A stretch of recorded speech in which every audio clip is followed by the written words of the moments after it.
is maximum sum sublist. As we have seen earlier that we are going to find the maximum number out of the two or the three numbers, right? Same thing which we are going to do, but we are going to do it in the list over here. Here we are going to use the max function.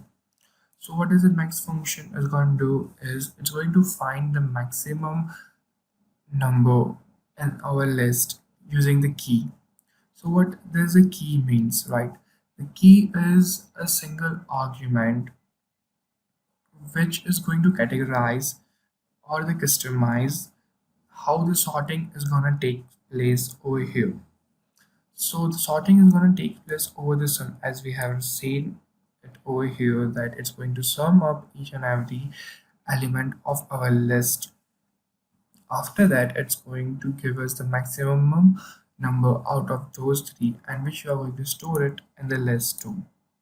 Say it over here, the maximum element is coming in the second row of our list, which is 4, 5 into the 3 compared to our first row and to the third row of our list. And after that, we are going to store the maximum element into the list number 2 and then we are going to print it.